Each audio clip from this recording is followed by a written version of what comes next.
Hey, y'all, it's Jim Gallagher. Welcome to the Only One Shot Golf Podcast. Looking forward to today's podcast guest. It's Steve Burkowski from the Golf Channel. He's been with them since 2000. Currently serves as host in the studio, a reporter for Golf Central Live. He's done Corn Ferry Tour events over the years. He is an expert, yes, an expert in the college golf, both on the men and women's side. You see him on all the college golf tournaments that the Golf Channel does. He and Brentley Romine have a podcast called College Golf Talk. You can check them out, and he's just done an incredible job over the years. He is a Florida Gator, but we're going to have him on anyway. But seriously, I can't wait for everybody to get to know Steve Burkowski a little bit better, and let's get him on the line. Well, I promised Steve Burkowski, and I've got him. Steve, welcome to the podcast. Jim, thank you, my friend. It's been a while. We've been talking about it, trying to get our schedules aligned, and lo and behold, we find a February morning when we can get the job done. Absolutely. So, always good to catch up, my friend. I'm not going to lie. I've got my Tennessee hat on, but you told me you don't have any Florida stuff on. But we get along. We're good buds, so we don't have a problem. Exactly. We're deep SEC roots, but it's been fun. I work with you on the college stuff and then studio. It's always great. You're knowledgeable. Your knowledge is just incredible. All the things. I don't know how you do it, but let's get a little background on you. Everybody knows you from Golf Channel and all the stuff you do there. Let's get a little background on you. Your dad, great athlete at Rutgers. Your wife, a great athlete at Michigan. Just tell us a little bit about the background and some of the stuff with your family growing up.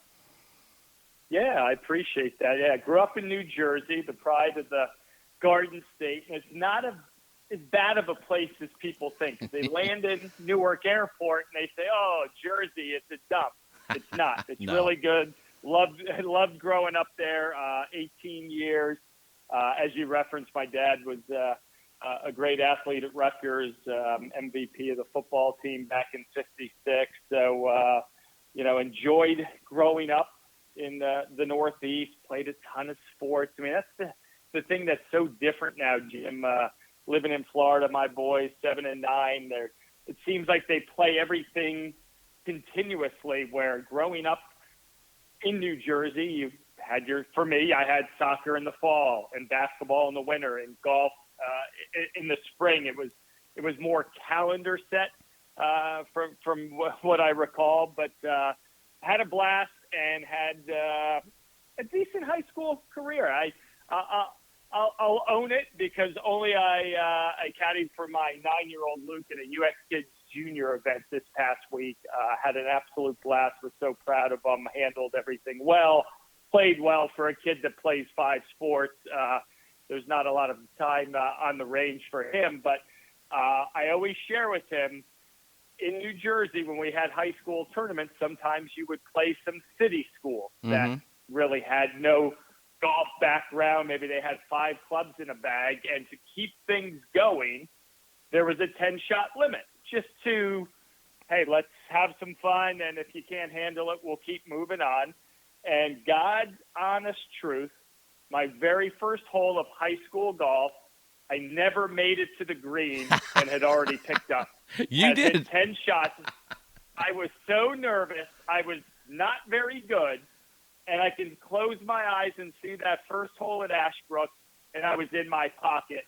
Fast forward, my senior year, we were fortunate to win the conference championship. I was the individual medalist in that conference championship back in 1990. So I don't say it because I was any good. I'm proud of what I was and what I became, because I could have easily said this sport's not for me.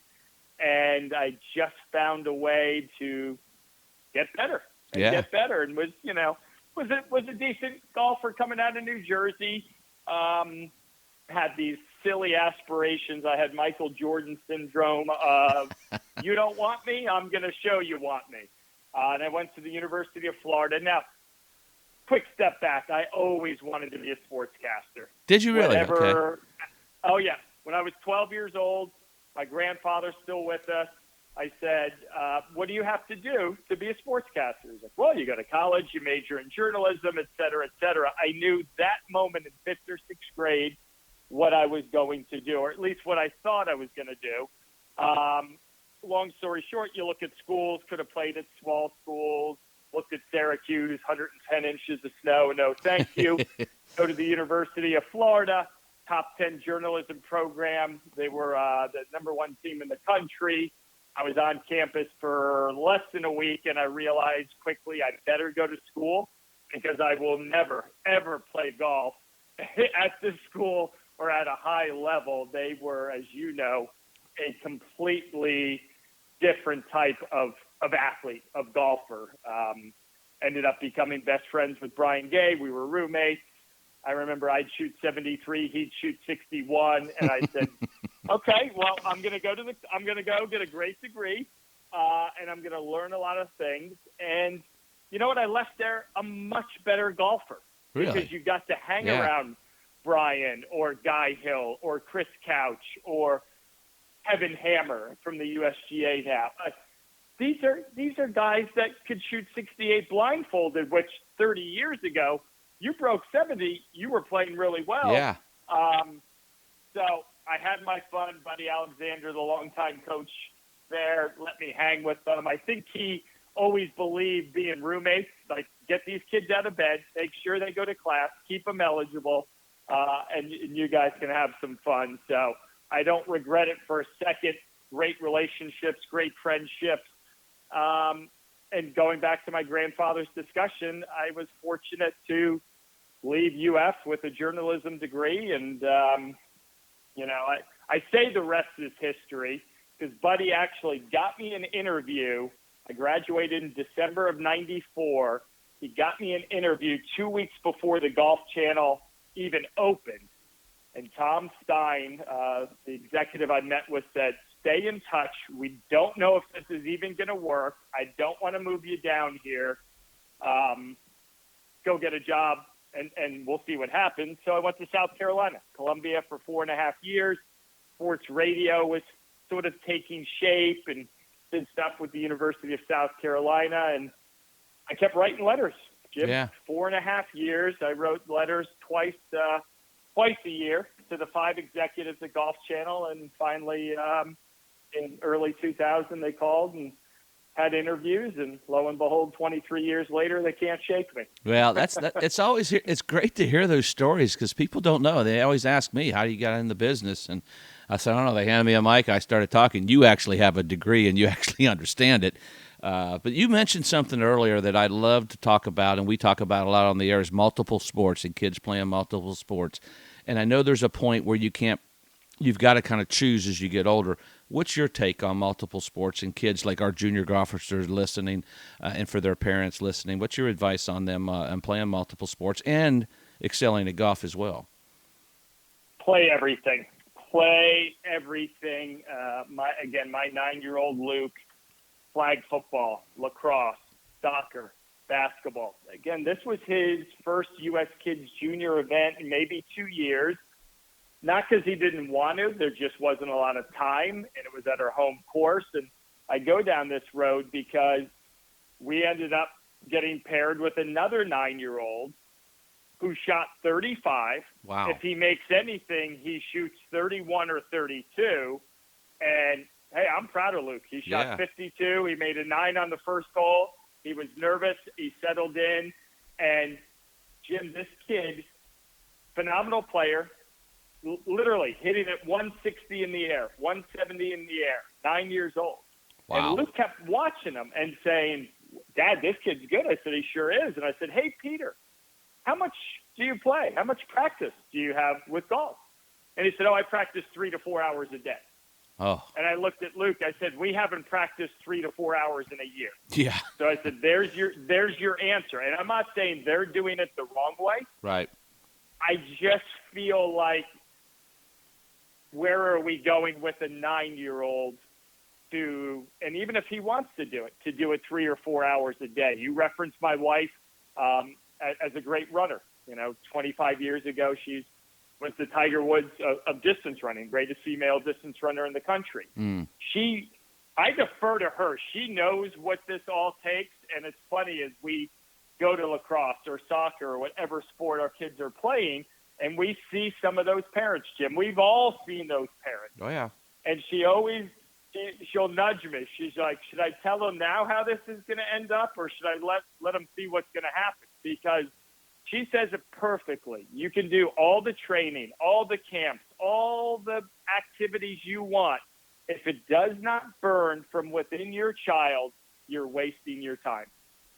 Yeah. Well, and that's this is somebody that's done it. And maybe wasting your time, that could be a bit bold, but you know what I mean. We see so many parents living through their kids or pushing their kids. right. If the kid doesn't want to do it, it doesn't matter. We had basketball yesterday. He's like, can we take a break from hoops? I said, absolutely. We've got lacrosse. We've got soccer. We don't need to be playing 3 sports 6 days a week. I listened to my son. He enjoyed it. And he said he wanted to take a month or two off. So It's called burnout. We see it. We saw it in tennis for years where they're done at 25. But that leads me to the question that I always ask my guests: is what separates that elite athlete from the elite athlete? I think you kind of answered it. That burning sensation inside to be great. What would you be your answer to the elite? What separates that elite golfer? And you've seen it. You've covered them. You've played against them. What would you say the elite golfer separates themselves from maybe the rest?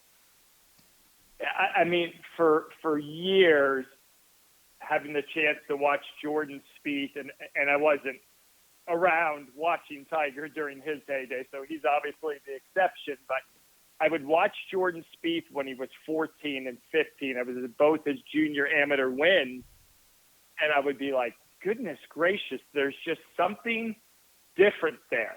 And I remember, the second junior Emmy wins outside of Seattle. It must have been 2011. And it was just me and a cameraman grabbing highlights, doing some interviews.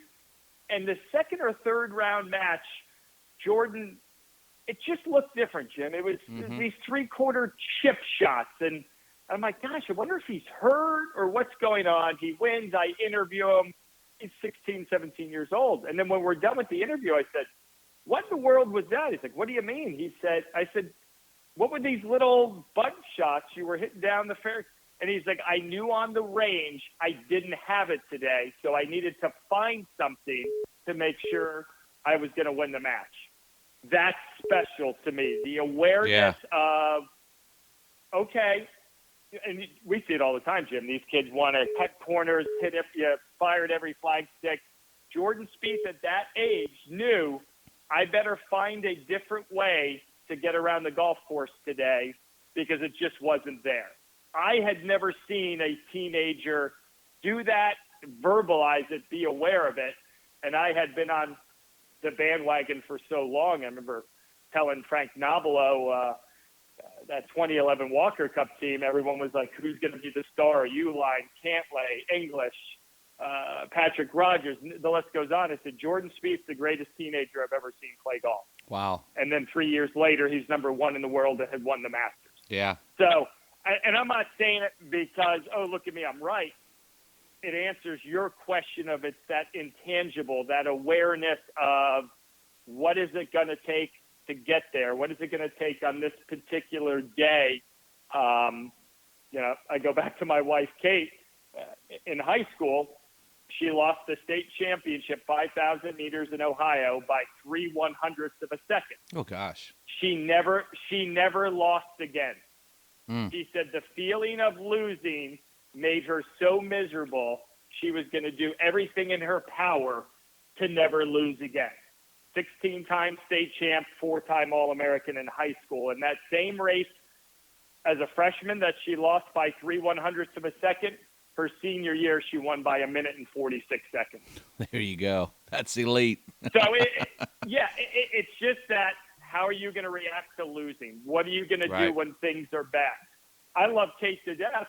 She's like, I wanted nothing to do with team sports because I was not going to be dependent on success by the performance of others, which, hey, it worked out for her. I believe team sports, you can learn so much, but she was wired differently. And I think the great ones are. Look at Gordon Sargent, what he's doing at Vanderbilt. Absolutely. Stroke average over 67. We saw him as a freshman. You can see it. They passed the eye test, but it's the insides. What makes the heart pump? How do you deal when things get tough? I think it's really the intangibles, Jim, because they all hit it a mile. They all play so well. But what are you going to do when things are about to come off the rails? We saw it with Tiger. I saw it with Spieth. There are so many others. But I would put the separation on just those things you cannot see. You've just got to have it. We all talk about it. And I think a lot of people don't have it, but they think they do. But it's, in my estimation, that's what separates the good from the great, the elite athlete, the college golfer, pick any sport. Roll up your sleeves. Roll up your sleeves, get it done, find a way. And if you don't like the outcome, and a lot of kids these days don't like losing. You know, Twitter is what it is, Jim, and I'm beginning to look at it less and less, but you'll come across great follows where they said, you know, I saw something recently, the greatest thing you can teach your child is how to lose, to fail, and to set them up for a response, to have a conversation, because there are too many. Everyone gets a trophy. Everyone gets a medal. And when you're 4 and 5, by all means, give everyone a trophy. But you need to understand life is about failure. Forget golf. We always laughed at, Tiger lost 80% of the time, and he's one of the 2 greatest ever played. We all fail. Every single day it's something, and it's this generation as a whole, as I paint a broad brush of, okay, well, that's all right. Or let's go to the portal. It didn't work out here. Let's go somewhere else. I think we're going to look back in 20 years and say, man, it's a generation of, you know, who are the people that succeed? The ones that truly just get after it, don't complain, and understand that, you know, everything isn't going to go their way. Well, it's how you respond, and that's what coaches tell me when they're looking for players, when they're recruiting them. It's how they respond to, how they treat their parents, how they treat the people around them, how they respond to bad shots, and how they rebound. That's part of the deal. As you said, in golf, you lose more. I think one of the biggest challenges in college golf, and you mentioned Gordon Sargent, all these great individuals, it's a team. And I think that's the hardest thing for these guys that are so good, because golf's an individual sport. And I think that's where the team building earlier on in high school, junior high, helps these guys that come in there who have played on teams, and they adjust better when they get to college, because it is technically a team event. I think the ones that didn't, they sometimes struggle with that, because it's, to be great, as I've always said, you have to be a little bit selfish. But when you go to college golf, you got to be a teammate, and I think that's one of the things you mentioned. You mentioned the portal, and I think that's in every sport. We're seeing it every time, every week. But you saw some guys like Chris Goddard go to Oklahoma. Success go. What was it, Rutgers?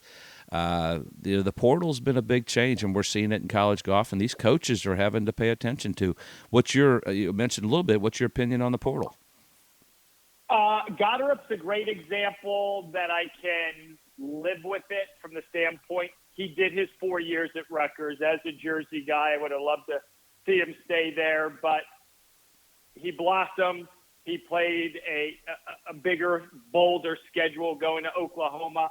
I'm okay with that. And let's be honest, this was always going to be happening. And then COVID, the pandemic, everything, get a bonus year. I'm just so, and I remember Ryan Hibble from Oklahoma, the men's golf coach, said, it is going to become the wild, wild west. And that was 3 years, he told me. And he was sort of right. And obviously college golf is, I mean, we're talking about maybe 10, 12 kids max on most teams.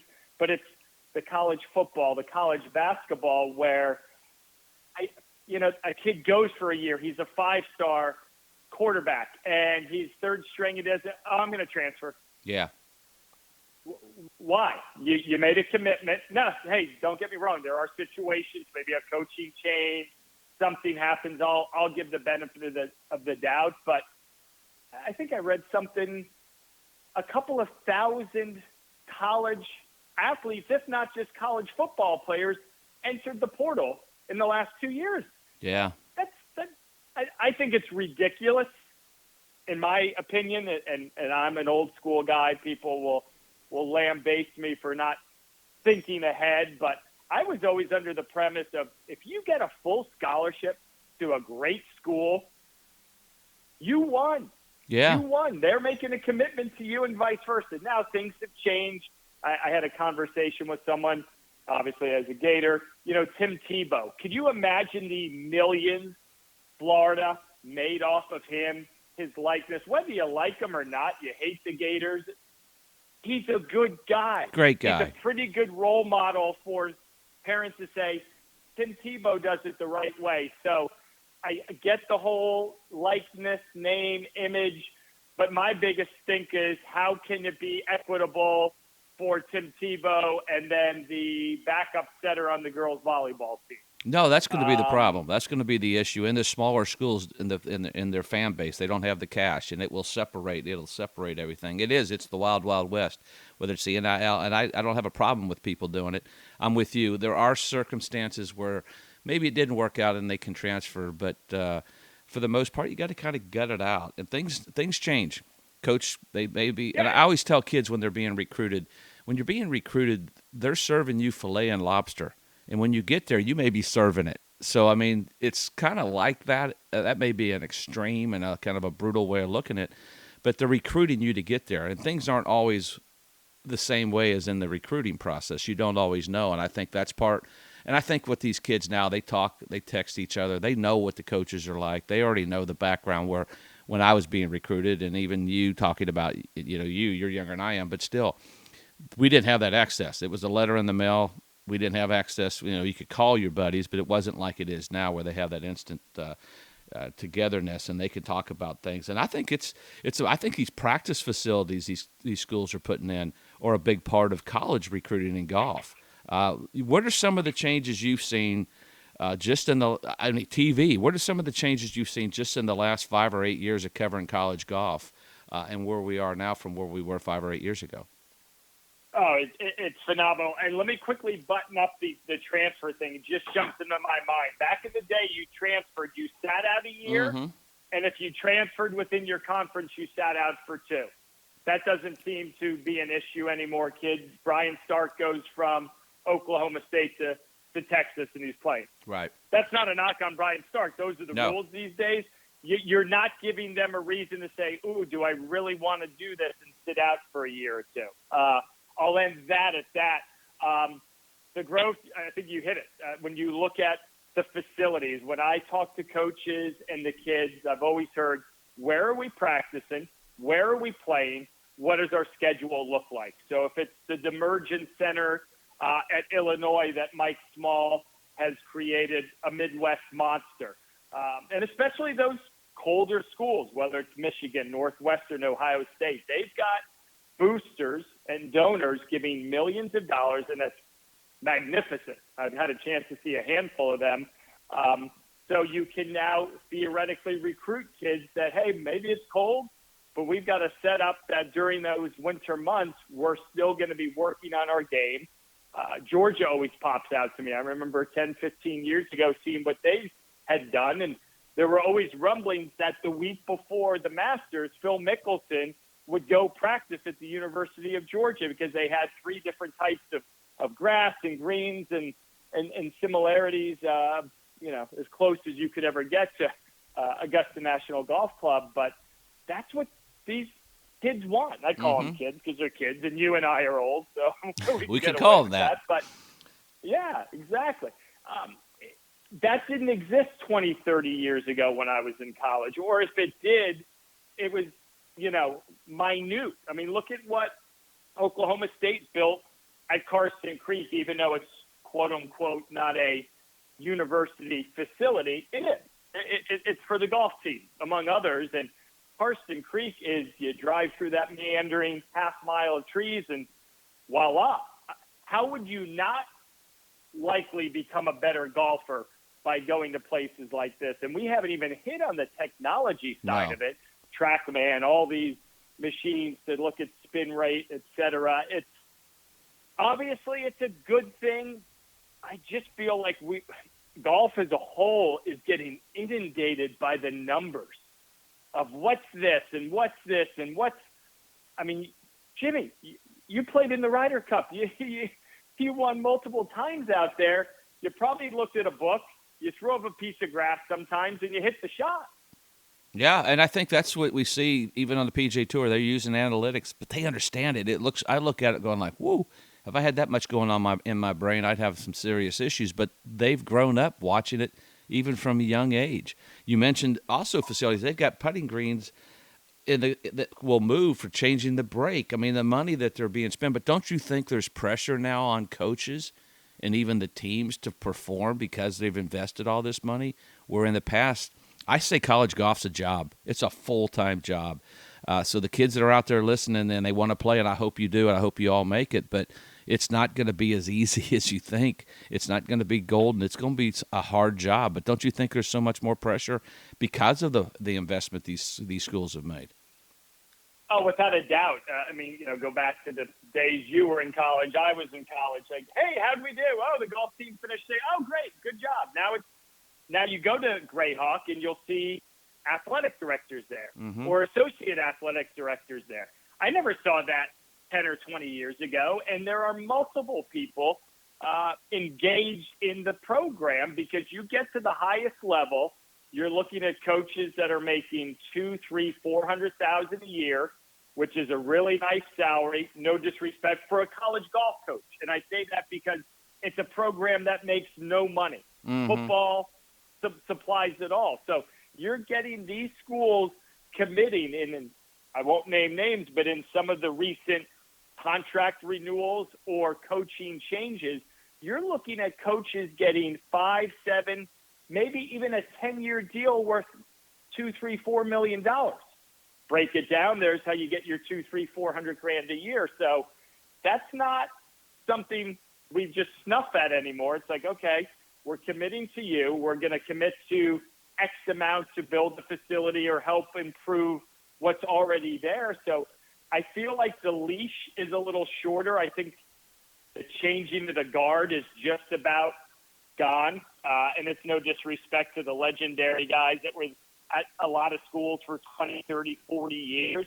But they're pretty much gone. It's the Brennan Webb at Tennessee, J.C. Deacon at Florida. Obviously, Mike Small has built something there. But, when we were there, it was the guy that might have been a running back coach, Dick Kopis, right at Georgia. He was like part of the football coaching staff. And they said, oh, by the way, for an extra $5,000, you can coach golf. No, sure. that's true.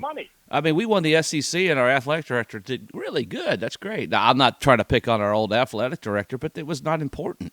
And it is. I think that's why we're seeing some great coaches. We're seeing guys that were phenomenal. You mentioned Ryan Hibble. He was an All-American.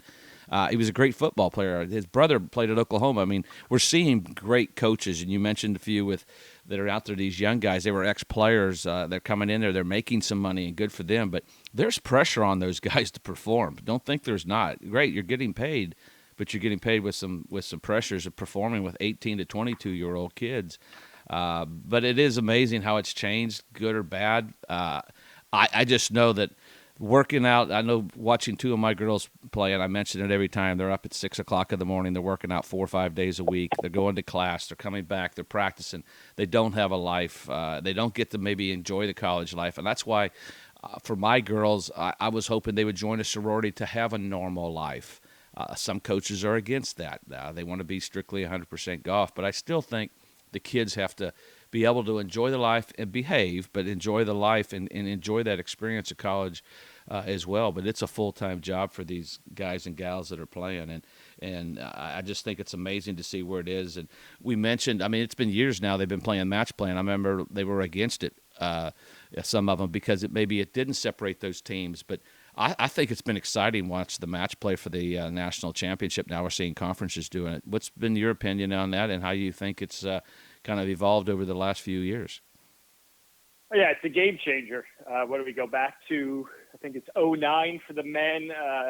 A&M in Arkansas at Inverness, first time I switched to match play. So we're coming up on almost 15 years of that. We're almost a decade in for the women. They made the transition in 2015 at concession when Stanford won their first. It was the vision of many, but every indication, Mike Holder, the longtime Oklahoma State coach, who then became the athletic director, said, we need to change. If we want to grow this sport, hey, you know it, I know it, we love it. Mm-hmm. It is so hard for the casual fan to sit and say, okay, we're going to watch college golf for 3 hours, and Jim Gallagher is 6 under on the day, playing for Tennessee. He's bogey-free, and then he hits 7 balls in the water on 18. And, oh, by the way, but I say it because, oh, by the way, his score doesn't count anymore. Exactly. College golf, as people listening to your podcast, 98% of the tournaments, 5 players go, the top 4 scores count. So how can we engage a viewer to watch a guy, a gal play over and over and over, and then let's just say, again, they hit the wall, they make 12, they're a non-counting score.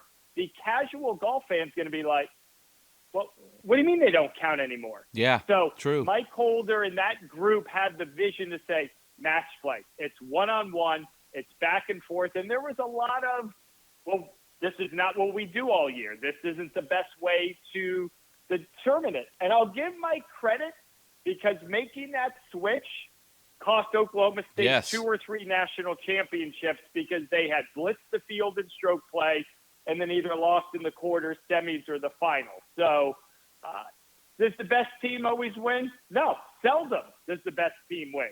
And people will, oh, well, what are you thinking? It's not fair. I said, it's the same thing as March Madness. Yes. Kansas or Houston or Alabama is going to be a 1 seed. I can promise you they're probably not winning. That's what it is. And I think now, 10-plus years in for the men, coming up on a decade for the women, they get it. And you alluded to the perfect fact. They're adapting, Jim. They're adjusting. Conference championships, mimicking what they'll see at Greyhawk and the NCAAs. It's the evolution of the game. Every coach has told me the first time the cameras show up or a microphone gets stuck in their face, the kids are like a deer in the headlights, but they don't realize the more they're around it, the better prepared they are if they want to play at the next level. And John Fields, longtime coach at Texas, has always said, you guys are on TV, we can get in the field, we are playing. Yeah. It is a wonderful chance to showcase a program. And, gosh, what do we have, 11 events this year on Golf Channel? We kicked it off at Pepperdine. We're headed to Hilton Head in a few days for the Darius Rucker. So I hesitate to say it, but it's mainstream now. At least on our channel, college golf is part of the vernacular alongside the PGA Tour, the LPGA Tour, the Champs. It is sort of, okay, yeah, this is where it is, and it's something you love and I love. We get to watch Gordon Sargent because he's going to be a star. He's going to be on the PGA Tour within the next 18 months, more than likely. And we get to know them before anyone else does. And if you're interested, we can introduce you to him or tell a backstory about him. Or, hey, by the way, you want to know who's the next great female golfer? Well, Rose Zhang continues to win virtually every event she plays in at Stanford. So that's 20-plus years of doing so much at Golf Channel. It's still something that just fires me up. College sports, whether it's football, hoops, it's pure. And it's not as pure as it once was, unfortunately, as we talked about, but it's kids playing for a team, playing for a school, and whether they all don't realize it or not, 99% of them, that's going to be the last meaningful golf they ever play. Yeah, and I think going back to match play, which is the roots of our game, it does go back to that. Yeah. I mean, in the Ryder, what do we love? We love the team aspect, the Ryder Cup, the President's Cup. We love that aspect. But you mentioned something about the pressure of TV and the cameras being there, being interviewed. Such a great learning for these young people. And it helps them when they go to the PGA Tour. I think that's where we're seeing these young guys come out on the PGA Tour and having some success, don't you? Oh, without a doubt. It's the apprenticeship on the course, off the golf course. They're so more well-rounded. They're so much better prepared. And then from a physical talent standpoint, I don't know if I've ever shared it with you, but I say it to anyone that asks, this generation of 20-somethings on every tour, every level, in my opinion, this is the true Tiger Woods effect. Absolutely. It took 25 years, but he created all these guys. And I mean that in the highest sense of of being complimentary. He came out in '96, hello world, second sucks, I'm here to roll you over. Well, that's what Rahm's doing. That's what Justin Thomas is doing. That's what Speed. That's what all these kids out of college saying, I'm not going to the Korn Ferry Tour, no knock on that, or I'm not going to put in my 5 years. I'm out here to kick your butt. And that's what I think is overlooked No, that's in all true. this. And maybe it's not. You know, I just think this is, in my opinion, might be the greatest contribution Tiger has ever made. And maybe it's not talked about as much, or at least I don't think it is, because it's in the air. It doesn't exist. But then if you really wanted to crunch some numbers, and we see it, you know, Ryder Cup teams, the average age is 26 and a half. I guarantee you the average age when you played was 36 and a half. Oh, if easily. not older. Yeah, easily.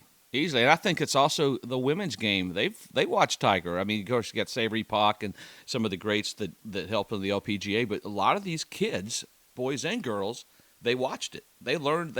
Actually, there's a few, and I can't think of their names right now. They watched the videos. They learned their golf swings on YouTube. They're using that. They're watching Tiger Woods. I mean, he did. He had the impact that. And I know, you know, his dad caught flack, but he did. He had as big an impact in the game as anybody, and a lot of it's the way we cover it and everything like that. But I'd never dreamed anyone could compete with Nicklaus's records until I saw Tiger Woods. I don't know if we'll ever see anybody match Tiger Woods. It'd be tough to do what he did.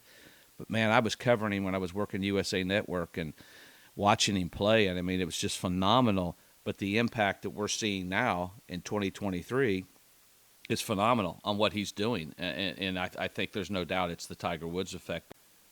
Well, that's the end of part one with Steve Burkowski, and we appreciate him spending so much time with us, and we appreciate you listening to this podcast, part one with Steve. Special thanks to Steve Azar, as I always mention out there. You can find Steve at steveazar.com, and get your copy of Only One Shot. That's by VJ Trolio, available on Amazon. And thanks for listening today, and we look forward to you listening to part two with Steve Burkowski.